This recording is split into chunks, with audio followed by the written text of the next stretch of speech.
дар ҷумҳурии Тоҷикистон аз ҷумла вилояти Суғд вазъи сироятёбии сокинон ба COVID-19 идорашаванда мебошад. ҳолатҳои сироятёбии сокинон ҳам ки зери назорати амбулаторӣ бошад ё ин ки беморхонаҳо ба қайд гирифта нашудааст. дар ин бора Тахмина Усмонова, сардори маркази назорати давлатии Сентери эпидемиологӣ дар вилояти Суғд ба мо иттилоъ дод. Вай таъкид кард ки ҳоло новобаста ба ин тамоми он шахсоне ки бо нишонаҳои ба зуком монанд ба қайд гирифта мешаванд, таҳлилҳои озмоишӣ дар таҳлилгоҳҳои вирусологии шаҳру навоҳии вилоят гирифта мешавад. то имрӯз бошад ягон ҳолати натиҷаҳои мусбӣ дар вилоят дарёфт карда нашудааст. аммо сокинонро зарур аст ки ҳушёриро аз даст надода, ҳангоми баромадан ба кӯча ва ҷойҳои ҷамъиятӣ ҳатман аз ниқоб ва моеъҳои зидди вирусӣ истифода кунанд. зеро вазъи сироятёбии аҳолӣ имрӯз ба штамми нави ковид ки омикрон аст дар дигар кишварҳои хориҷа ба монанди Федератсияи Русия хеле ташвишовар аст. бар замини ҷумҳурии Тоҷикистон рафтуомад бо ин давлатро қатъ накардааст. ҳамарӯза зиёда аз 1000 нафар муҳоҷирон ба ҳудуди вилоят ворид мешаванд ва ҳар яки онҳоро мо зери назорат гирифта ба қайд гирифта ба духтурони оилавӣ медиҳем, барои он ки онҳо аз болои онҳо назорат баранд давоми 14 рӯз. ва он штамме ки имрӯз дар тамоми ҷаҳон паҳн гаштааст, ин аллакай штамми делта буд, штамми делта плюс буд ва ин аллакай штамми омикрон мебошад ки бисёр сироятнокияш яъне ки вазнинтар, яъне ки тез паҳн мешавад. агар штамми делта 1 нафарро сироят кунад, ин аллакай 75 нафарро, яъне ки сатҳи сироятёбиш бисёр фаъол мебошад. ҳатто он шахсоне ки на танҳо дар хона, ҳатто дар ҳамин агар ки 1 нафар бошад дар ҷойҳои ҷамъиятие ки дар он ҷо ҷамъшавии одамон зиёд аст, метавонад то 75 нафарро сироят кунад. ва бар муқобили ин штамм низ маҳз ҳамин ваксинаҳое ки имрӯз ба шаҳрвандон пешниҳод карда мешавад, 5 намуди ваксинаҳо аллакай метавонад ки бар муқобили ин мубориза барад ва одам ба ҳолатҳои вазнин гирифтор намешавад. мумкин ки гирифтор шавад ба бемории ковид, лекин танҳо мисли зукоми муқаррарӣ аз сар мегузаронад. масъулин идорашаванда будани ҳолати имрӯзии сироятёбӣ ба коронавирусро дар вилоят пеш аз ҳама фарогирифта шудани аҳолӣ ба ваксинатсия медонанд. зеро тибқи таҳлилҳо давоми 10 рӯзи охир теъдоди зиёди сокинон аз ваксинатсия бар зидди коронавирус гузаштанд. ҳатто шахсоне пайдо шуданд ки мехоҳанд аз реваксинатсия гузаранд, яъне вои сеюми ваксинаро қабул кунанд. ва имрӯз ман гуфта метавонам ки аллакай қариби 60% аҳолии вилоят аллакай аз вояи якуми ваксинатсия гузаштанд ва аз вояи дуюм бошад қариби 42%. ва ин ҳам боз басанда нест ва мо бисёртар бо кор карданамо лозим аст ки то ин ки тамоми аҳолие ки аз 18 сола боло мебошад, ҳамаи онҳо бояд ки аз ваксина гузаранд. ва вирус ин ҳамихел мебошад ки маҳз он шахсоне ки аз ваксинатсия нагузаштаанд, маҳз ҳамон шахсҳоро сироят мекунад. дар вилояти Суғд вазъи эпидемиологӣ низ ҳоло хуб арзёбӣ карда мешавад. рӯзи гузашта санаи 27 декабр дар тамоми ҷаҳон рӯзи байналмилалии мубориза бар зидди эпидемия таҷлил карда шуд. мусоҳибаи гурӯҳи кории мо низ бо масъулини маркази назорати давлатии Сентерии эпидемиологии вилояти Суғд маҳз ба ҳамин хотир гузаронида шуд. аслан калимаи эпидемия ин вабо ба қайдгирии ягон бемории сироятӣ дар як минтақа аз меъёр зиёд мебошад ки дар ҳолати паҳншавии он дар якчанд давлатҳо онро аллакай пандемия мегӯянд.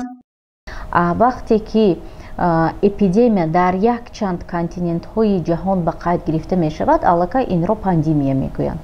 яъне ки аввалин маротиба пандемия дар солҳои 432 то давраи мо, яъне ки то эраи ҳозира ба қайд гирифта шудааст ва баъдан дар давраҳои асрҳои 19-20 эпидемияҳои ҳамчун бемории тоун, яъне ки чума мегӯем, эпидемияи холера, эпидемияи тифи шикам, брюшной тиф,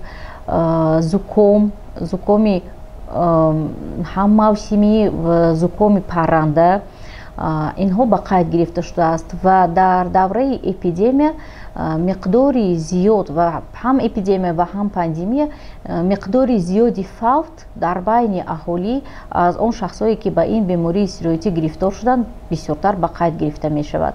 گروه کاری ما در یک پرسش سریره‌ای از ساکنان اویدی اپیدمی پرسان شد. معلوم گردید که اکثریت مفهوم و معنای این کلمه را به خوبی می‌دانند.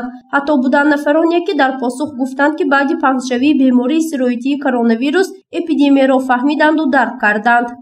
اپیدمی پنجشنبه کسال. خب گوییم عموما درباره انیمی اپیدمی کی معلومات پیدا کردید؟ کی همین چیز بین خلق پیشام کسالای سرایت کننده اپیدمی است بود. خصوصا همین گریپ وقتی همین اولی زمستان پیدا شده بسیار آدما از همین سرایت میافتند.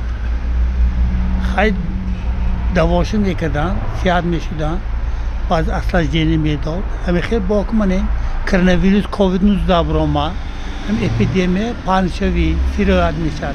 Это эпидемия ин определенный вақтеки ё определенный солойки одамова мехе касалови вайхайку вирусные, допустим. Чумка мана мехе касало вайштаги определенный вақт бисёр шуда рафтаги. И вай касало заразный мешад. За счёт эми эпидемия мегад. Эпидемические типа. Эпидемия кадом вай ха ковид? Вирус ҳамаги ҷон наҳи меи ковид 19 буромад. آدم نفس میفهمش میرفتی شده وقتی که این چیز برامد دیگه کووید سبب شد. کووید سبب شد. پنجشنبه بیماری. این چیز مردم کی خودش به خوب درک کرد به فکر شما؟ زمانی پاندمی آمد همه برای همون وقته احتیاج شده همین سکه داست کارخانه آوازی مثال دارو چاش داستیان همین. این اپیدمی این باید انسان هر روز باید این را داند و هر روز خودش را این چیز احتیاط کند. این مثالی وای فهمیش اپیدمی از مکتبم وای فهمیش دادن از طرف معلمان سر می شود، از دانشگاه هم از طرف دانشگاه از طرف مکتب از طرف جای کارا جمعیت های طبی می شود. همونو فهمیدم ممکن است این چیز را خطرناکترین اپیدمی کدام است؟ از زمان حاضر کرونا ویروس.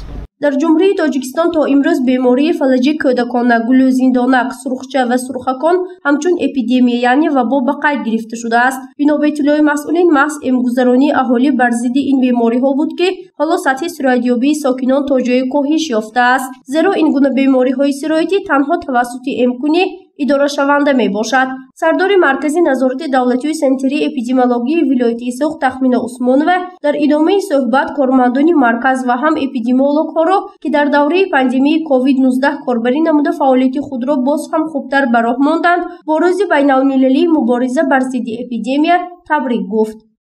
و امروز که روزی بین المللی مبارزه بر ضد اپیدمی می باشد، من از فرصت استفاده برده تمامی کارمندان مرکزی نظارتی دولتی سنتری اپیدمیولوژی مخصوص دکتران اپیدمیولوژ ها دیزینفکتوران که به واسطه با بی‌ضررگردانی هر یک منبع سرایت کاربری می نمایند. این چنین انمین پاندمی کووید نشان داد که تنها کارمندان مرکزهای نظارتی دولتی سنتری اپیدمیولوژی با اپیدمی مبارزه برده نمیتوانند.